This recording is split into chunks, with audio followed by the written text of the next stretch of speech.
The evening had draped the city in a velvet cloak of twilight as I meandered through the old part of town, a labyrinth of cobbled streets and forgotten alleyways. The air was crisp, carrying the scent of autumn leaves mixed with the distant aroma of wood smoke. It was the kind of evening that made the mundane world feel shrouded in mystery, where every shadow whispered ancient secrets. I found myself drawn to a quaint, narrow lane I had never noticed before, lined with antiquated shops and ivy-clad walls. The street lamps cast a soft amber glow, creating dancing silhouettes that played tricks on my eyes. It was here, in this almost ethereal setting, that I noticed something peculiar on the ground ahead of me. It was a tarot card, the death card, lying face up on the cobblestones. Its edges were frayed, and the image was exquisitely detailed. A skeletal figure clad in a regal robe, riding a pale horse amidst a field of fallen bodies. It seemed out of place, an anachronism in the modern world. A sense of unease mingled with fascination as I bent down to pick it up. The moment my fingers brushed against the card, a cold breeze whispered past me, stirring the leaves and sending a shiver down my spine. Intrigued and unsettled, I decided to seek out a local tarot reader the next day. I needed answers, an explanation for the sense of impending change that the card seemed to symbolize. The reader, an elderly woman with knowing eyes, listened intently as I recounted my discovery. She laid out her own tarot cards with practiced hands, her movements slow and deliberate. As she turned over each card, her brows furrowed, and a look of concern settled on her face. "You've stumbled upon a path few dare to tread," she said, her voice low and serious. "This card is not just a symbol, it's a warning. You are on the brink of delving into realms that blur the line between life and death." Her words echoed in my mind as I left, the death card tucked safely in my pocket. Little did I know this encounter was just the beginning of my journey into the shadowy world of necromancy, where the veil between the living and the dead was thinner than I ever imagined possible. Over the next few days, the encounter with the tarot card and the reader's ominous words haunted me. Everywhere I went, I felt a lingering presence, as if the shadows themselves were watching me, whispering in a language I couldn't understand. I tried to dismiss it as an overactive imagination, but the feeling persisted, growing stronger each night. One evening as I lay in bed, the air in my room grew inexplicably cold. My breath formed misty clouds in the still air, and the darkness seemed to thicken. That's when I heard it, a faint, almost imperceptible whisper coming from the corner of my room. "Seek the truth," it murmured, sending chills down my spine. Driven by a mix of fear and curiosity, I decided to investigate the world of necromancy, the art of communicating with the dead. The more I read, the more I became convinced that what I was experiencing was not mere coincidence. The tarot card had somehow opened a door, a connection to the other side. I found an old book buried in a dusty corner of a used bookstore. Its pages were filled with ancient rituals and incantations, diagrams of strange symbols, and warnings of the dangers that lay in tampering with the dead. Despite the warnings, I felt an irresistible pull to try one of the rituals. It was as if something unseen was guiding my actions, leading me down a path I could not resist. On a moonless night, I set up the ritual in an abandoned warehouse I had found, its walls echoing with the whispers of the past. I drew the symbols as instructed, lit candles placed at each point of the pentagram, and began to recite the incantation. The air around me grew heavy, charged with an unseen energy. As I spoke the final words, a gust of wind blew through the warehouse, snuffing out the candles and plunging me into darkness. I heard the rustle of movement, whispers swirling around me, growing louder, more urgent. Shadows began to take form in the darkness, shapeless at first, but gradually becoming more distinct. The spirits spoke in hushed, anguished tones. They told me of unfinished business, of lives cut short, of messages left undelivered. I listened, transfixed as they shared their stories. But among the voices there was one that stood out, a voice filled with malice and anger. It threatened to drown out the others, its message clear: "You do not belong here." I realized then that I had delved too deep, awakened something that should have remained undisturbed. In my quest for knowledge, I had crossed a line, and now I was paying the price. In the days that followed, the world around me seemed to warp and twist into a nightmarish version of itself. The sun seemed dimmer, the nights longer, and filled with strange, unsettling sounds.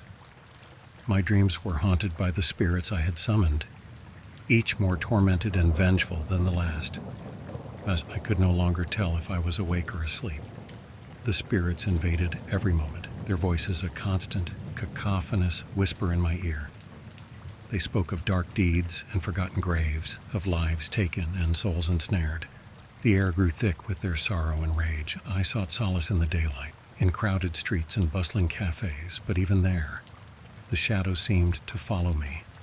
I would catch glimpses of ghostly figures in the corner of my eye, only to turn and find nothing there. The people around me went about their lives, oblivious to the darkness that had taken hold of mine.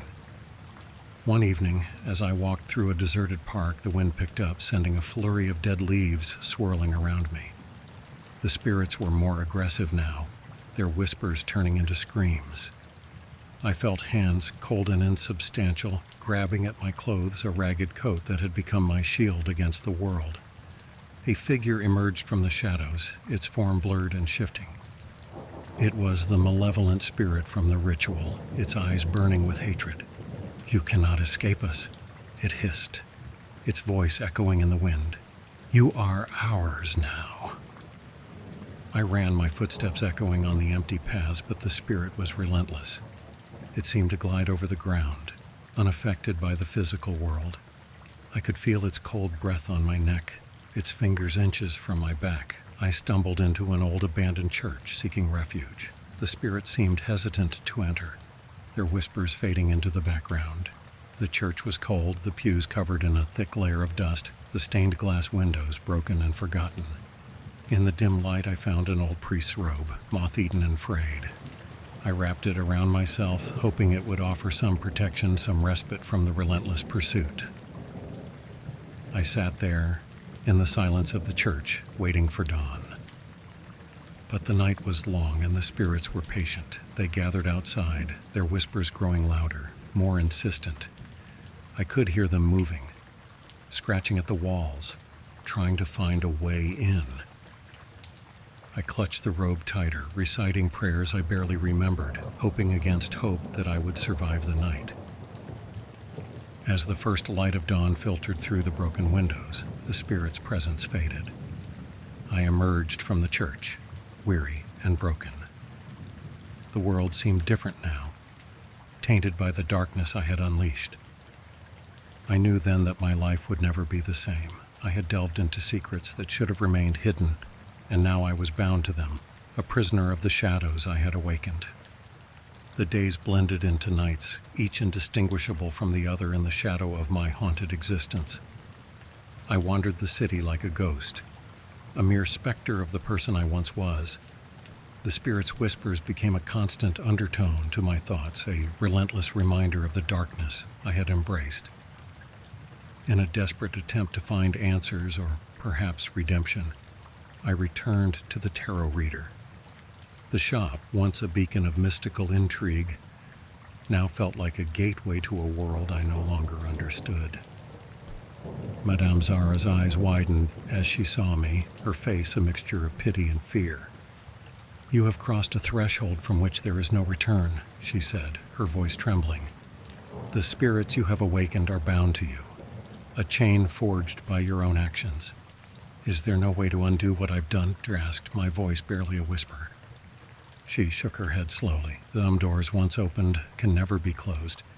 You have delved into a realm that is not meant for the living. The consequences of that are yours to bear." Leaving the shop, I felt the weight of her words settle over me like a shroud. The spirits were quieter now, as if they too had accepted the inevitable. I walked without purpose, my mind a whirlpool of memories and regrets. As I passed by the old cemetery where this journey had unwittingly begun, I felt a pull towards it, an unspoken invitation. The gates creaked open at my approach, the path ahead shrouded in mist. I walked among the tombstones, each a monument to a life once lived. The whispers of the spirits grew louder, a chorus of the damned and the lost. They spoke not just to me, but through me, their voices a testament to the folly of my curiosity. In the heart of the cemetery, I found a grave that bore no name, only the image of the death tarot card etched into the stone. It was here that I felt a strange sense of peace, a respite from the relentless haunting. I sat by the grave, the spirit's whispers lulling me into a trance-like state. Images flashed before my eyes, glimpses of lives long past, of secrets buried deep within the earth. And in that moment, I understood the true nature of my fate. I was a bridge between worlds, a keeper of secrets that were never meant to be known. The spirits would never leave me, for I was a part of them now, as they were a part of me. As the sun set, casting long shadows over the cemetery, I remained there, a sentinel among the graves.